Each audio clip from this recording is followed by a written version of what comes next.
Guys আমাদের গেমে চলে আসছে নতুন একটা ইয়াতি এয়ারশিপ। আজকের এই ভিডিওতে আমি করতে চলেছি সেই ইয়াতি এয়ারশিপ চ্যালেঞ্জ। মানে হচ্ছে গাইজ আমি ইয়াতি এয়ারশিপে ল্যান্ডিং করব এবং গাইজ সেখানে লুটপাট করব, লুট করে যা কিছু পাবো সেটা দিয়ে আমাদের খেলতে হবে পুরো ম্যাচ। এই চ্যালেঞ্জটা কিন্তু অলরেডি মিস্টার টিপুলার ভাই করে ফেলেছে, এখন আমিও করতে চলেছি। তো বুঝতেই তো পারতেছো ভিডিওটা কতটা ইন্টারেস্টিং হতে চলেছে, তো বিনা স্কিপ করে শুরু থেকে শেষ পর্যন্ত দেখতেই থাকো। আরে গাইজ টিকটক ফেসবুক সব জায়গায় দেখতেছিলাম এই ট্রিক্সটা অনেক ভাইরাল, এই কারণে আমিও ট্রাই করলাম। ট্রাই করে দেখি ভাই আমি আসলেই কিন্তু প্লেন থেকে এখানে দেখো নামতে আসি, নামতে নামতে কিন্তু মাটির নিচে চলে আসছি, আর মাটি থেকে ভাই একদমই নিচে ঢুকে গেছি। তারপরে কিন্তু আমাদের টাইম আউট হয়ে যায় এবং গাইজ আমি চলে আসি প্লেনে। এখন আমাদের প্রথম কথা হচ্ছে যদি আমরা ইয়াতি এয়ারশিপে ল্যান্ডিং করি তাহলে এখানে কিন্তু 3 লেভেলের ব্যাকপ্যাক পাবো না, আমরা কিন্তু শুধুমাত্র 1 লেভেলের ব্যাকপ্যাক পাবো, আর সেইখানে আমাদের যা এমন নিতে হবে সেটুকুই নিতে পারবো। এই কারণে আমি ট্রাই করবো গাইজ এমন কোনো এনিমিকে উপরে উঠতে দিব যে এনিমির কাছে 3 লেভেলের ব্যাকপ্যাক থাকবে।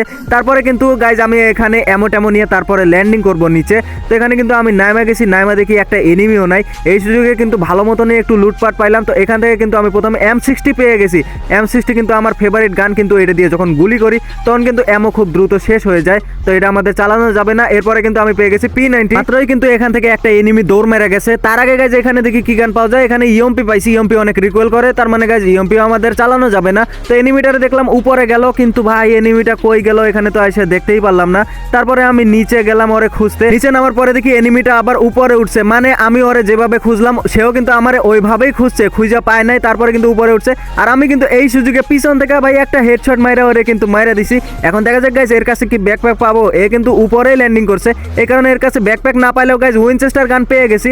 উইনচেস্টার দিয়ে মাত্র 4-5টা শট দিলে কিন্তু এনিমি মরে যায়, তার মানে গাইজ এই গানটা আমাদের চালানো উচিত। এয়ারশিপটা অলরেডি কিন্তু উড়াল দেওয়া শুরু করে দিছে, এখন গিয়ে এক জায়গায় থামবো। তখন যদি এনিমি উঠে ব্যাকপ্যাক নিয়ে তাহলে কিন্তু গাইজ আমরা নিচে নামবো। এ ভাই একটা এনিমি ল্যান্ডিং করছে, আর এনিমিটা কিন্তু আমার ড্যামেজ দিয়ে দিছে, একদম কাভারে আছে ভাই, আমি মারতেই পারতাছি না কোনো মতন। মেডকিটটা হইতে দে, আরে ভাই মেডকিটটা হইতে ধরছিল এই টাইমে কিন্তু চলে আইছে। তা আমি কিন্তু শিল্ড পয়েন্ট অন করে ওরে মারার জন্য বাইরে বের হয়েছি, কিন্তু এনিমিটারে আর দেখতেই পারি না, তার মানে গাইজ এনিমিটা হয়তো নিচে পড়ে গেছে। এখন আমাদের একটাই কাজ বাকি আছে, আর সেটা হচ্ছে এখানে একটু অপেক্ষা করা। যদি 3 লেভেলের ব্যাকপ্যাক নিয়ে কোনো এনিমি আসে তাকে মাইরা কিন্তু আমরা অনেক বেশি এমন নিয়ে তারপরে নিচে যাব, তার আগে কিন্তু নিচে যাব না।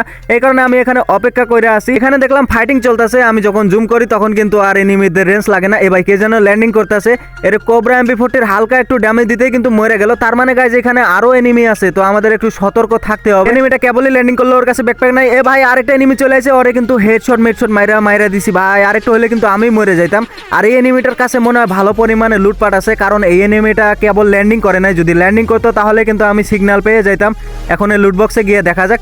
এ ভাই পাইছি ভাই 3 লেভেলের ব্যাকপ্যাক, অবশেষে আমি পেয়ে গেছি। আর এতক্ষণ কিন্তু আমার ব্যাকপ্যাক ছিল না। তো এখন আমাদের যা লুট করার এই উপর থেকে সব কিছু লুটপাট করে তারপরে নিচে নামতে হবে। অলরেডি কিন্তু 3টা কিল করছি, এখনো 33 জন এলাইভ আছে। এই ম্যাচে আমার টার্গেট আছে গাইজ 10-15টার উপরে কিল করা। তো এখানে কিন্তু এমো মোটামুটি ভালোই পরিমাণ নিয়ে নিছি, আর আমার ব্যাকপ্যাক কিন্তু ফুল হয়ে গেছে।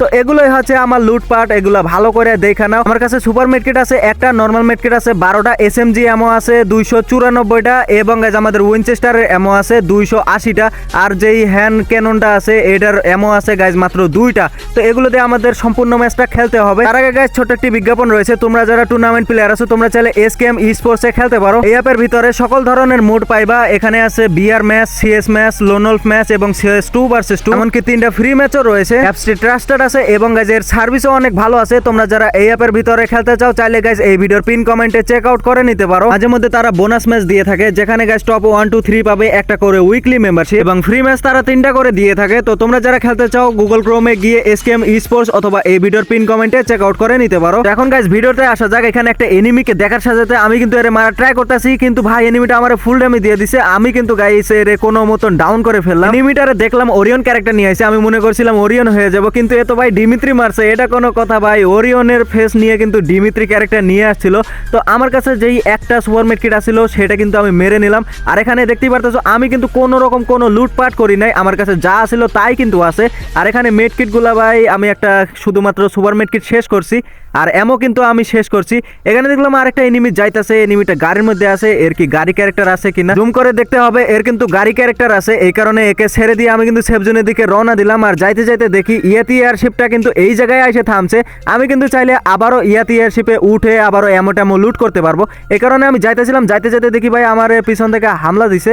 তো এটা এনিমিটা কই আছে ভাই, এনিমিটা দেখতেই পাচ্ছি না। ওই দেখো ভাই উপর থেকে আমার উপরে হামলা শুরু করে দিছে। এরে আমি জুম টুম করে কোনো মতন মারে দিব। তার আগে গাইজ এসপিটা ফুল করে নেই, এসপি ফুল হয়ে গেছে। এবার বের হয়ে ভাই ভাই এত কম ড্যামেজ দিতেছে আর পিছন থেকেও মারতেছে। পিছনেরটা যে কই আছে, উপরে আছে না নিচে আছে সেটাও তো বলতে পারতাছি না। কাছে যাইতে হবে, পিছনেরটারে পরে দেখতেছি কারণ অনেক দূরে আছে আর এত দূরে ভাই তেমন একটা ড্যামেজই দিতেছে না। এই কারণে আমি আগে ভাবলাম এটার উপর থেকে একটু ট্যামো যা কিছু নেওয়ার নিয়ে নেই, কারণ এখানে জোন আসতেছে। উপরে উঠতে উঠতে যদি একটা এনিমির দেখা পাই তাহলে তো ভালো হলেও ফ্রি কিল পেয়ে যাব। তো এখানে আমি আইসা পড়ছি আর আস্তে আস্তে দেখো এখানেই দাঁড়ায় আসছিল আমার এতক্ষণ না মারা, যখন উপরে উঠছি তখন আমার মারা শুরু করছে আর আমি কিন্তু এটার মারা দিছি। এটা কিন্তু সেই ওরিয়ন ক্যারেক্টারটা আসছিল যেটা গাইস ডিমিত্রি নিয়ে আসছিল। তো যাই হোক ওরে কিন্তু মাইরা দিয়ে আমি এখানে অ্যামো লুট করতে আসলাম, যা কিছু নেওয়ার নিতে হবে। ব্যাকপ্যাক মোটামুটি আমি খালি করছি, আমাদের লং গানের অ্যামো বেশি করে নিতে হবে। তো লং গানের অ্যামো হয়ে গেছে, শর্ট গানেরও অ্যামো হয়ে গেছে। এখন আমি আবারও নিচে চলে আসলাম। এখন গাইস 5টা কিল যেহেতু করছি আর 5টা কিল আমাদের করতে হবে, আর সেই জন্য কিন্তু আমি এনিমি খুঁজতে আসলাম। এখানে দেখলাম একজনের ডেড বডি পড়ে আছে, তার মানে গাইস এখানে এনিমিও আছে। এনিমিটা দেখা পাইছি, হেডশট মারতে ধরলাম কিন্তু লাগলো না। এরপর এনিমিটা আমার দেখা ফেলছে গাইস, এখন আর কিছু করার নাই। তো এইবার কিন্তু এরে মারতে হবে। আমি কিন্তু আমার শিল্ড পয়েন্টটা অন করে নিছি। এনিমিটা আমার দিকে না এসে ভাই টেন্টের ভিতরে ঢুকছে আর এসে আমার মারতে ধরছে। আমার এইচপি একটুও কমে নাই আর আমি কিন্তু ওরে মারে দিছি। আর এখান থেকে দেখতেই পারতেছো আমি কিন্তু কোনো রকম কোনো লুটপাট করতেছি না। আর সেফজোনের মাঝখানে তাকায় দেখি ভাই এখানে গুলাল ফালানি আর 2টা এনিমি আছে। এই 2টা কি টিম আপ করছে নাকি বুঝতেছি না। তো আমি কিন্তু থার্ড পার্টি করে একটারে মারে দিছি, আরেকটা ডেড বডি পড়ে গেছে। কে রে ভাই এটারে কেটে মারলো বুঝতে পারলাম না। এ সাইডে আরেকটা এনিমি আছে, এটারে 2টা শট আর ভাই গুলাল ফালাই দিছে, একটুর জন্য মারতে পারলাম না। আরেকটা এনিমি আবার ভেন্ডিং ঘর থেকে বের হইছে এই জোনের ভিতরে। ভাই ভেন্ডিং ঘরের ভিতরে কি করে টিমমেটের মনে রিভাইভ দিতে গেছিল 16 ম্যাচে। তো এরপরে কিন্তু গাইস এরে ভালোই ড্যামেজ দিছি, আর একটু ড্যামেজ দিয়ে কিন্তু কিলটা নিয়ে নিলাম। আমার কিল অলরেডি 8টা হয়ে গেছে। তো এই ম্যাচে আমি চ্যালেঞ্জ নিয়েছিলাম গাইস 10 কিলের চ্যালেঞ্জ, দেখা যাক এর উপরেও কি করতে পারি কিনা। আরেকটা এনিমির দেখা পেলাম, এইটারে গাইস মারতে পারলে 9 নাম্বার কিলও হয়ে যাবে। এনিমিটা উপরে উঠতেছে, একটা গ্রেনেড আগে মারে দেই, তারপর এনিমিটা নিচে আসতে ধরবে আর আমি কিন্তু ওরে মারে দিব। সেই রকম প্ল্যানিং করে উপরে উঠতেছি, কিন্তু এনিমিটা কই রে ভাই, এনিমিটা আছে এইখানে লুকায়া। তো এরে কিন্তু মোটামুটি ড্যামেজ দিছি, আর হালকা একটু ড্যামেজ দিলে মরবো, কিন্তু এনিমিটা পালানোর চেষ্টা করতেছে, পালাতে দিলে হবে না গাইস। আর একটু ড্যামেজ আর এই কিলটাও আমি পেয়ে গেলাম। তো অলরেডি কিন্তু 9টা কিল করে ফেলছি, আর কোনো লুটপাট করা যাবে না ভাই, এটা আমাদের মাথায় রাখতে হবে। তেমনই কিন্তু আমি লুটপাট করি নাই। তো আর মাত্র 4টা এনিমি বাঁচা আছে, এই 4টার ভিতরে আমার আর 2-1টা কিল হাতায় নিতে হবে, কারণ গাইস আমাদের 10 কিলের একটা টার্গেট আছে, সেই টার্গেটটাও তো পূরণ করতে হবে। সেফজনটা কিন্তু আমার কাছেই দিছে, কিন্তু আমি চাইতেছি এনিমি রে। এই দেখো ভাই একটা এনিমি আছে, এটারে মারতে হবে। তো পিছন থেকে মোটামুটি ড্যামেজ দিয়ে কিন্তু সোনিয়া বানায় দিছি, আর হালকা একটু ড্যামেজ দিলে ভাই এরে ক্লিয়ার করতে হবে তাড়াতাড়ি করে, আর রেঞ্জ লাগতেছে না কেন বুঝতেছি না। তো ক্লিয়ার করার পরে গাইস আমাদের কিন্তু 10 নাম্বার কিলো হয়ে গেছে, আর আমি কিন্তু কোনো কিছু লুট করি নাই ভাই। খালি এই স্ক্যানারটা অটোমেটিক চলে আসছে, এটা বুঝতে পারলাম না। তো যাই হোক গাইস স্ক্যানার তেমন একটা বিষয় না। তো এখানে কিন্তু লাস্ট আর মাত্র একটা এনিমি বাচ্চা আছে ভাই, এনিমিটার মারে দিলে ভাই আমাদের বুইয়াও হয়ে যাবে, এবং গাইস আমার 11 নাম্বার কিলো হয়ে যাবে। দেখা যাক, এটারে তো মারতেই হয়, বুইয়াটা আমাদের হাত ছাড়া করা যাবে না। এনিমিটা মেডকিট করতেছে, তার মানে ওর ড্যামেজ খাওয়া আছে। আমি কিন্তু এই সুযোগে ভাই ভালো রকমেরই ড্যামেজ দিছি। এবার বের হও চান্দু, বের হওয়ার সাজাতে ভাই হেডশট মাইরা এই ম্যাচটা আমরা করে ফেলেছি, বুইয়া। তো এখানে দেখতেই পারতেছো গাইস চ্যালেঞ্জটা কিন্তু অনেক সহজ আছিল, তেমন একটা কঠিন আছিল না, আর এই চ্যালেঞ্জটা কিন্তু আমি খুব ইজিলি কমপ্লিট করে ফেললাম। সো গাইস এই ছিল আজকের ভিডিও, আশা করি ভিডিওটা তোমাদের ভালো লাগছে। যদি ভালো লেগে থাকে তাহলে একটা লাইক করে দিও, আর চ্যানেলে নতুন হয়ে থাকলে চ্যানেলটা সাবস্ক্রাইব করে পাশে থাকা বেল আইকনটা অল করে দিও। দেখা হচ্ছে নতুন কোনো ভিডিওতে, ততক্ষণ সবাই ভালো থেকো, সুস্থ থেকো এবং নিজেদের যত্ন নিও। আল্লাহ হাফেজ।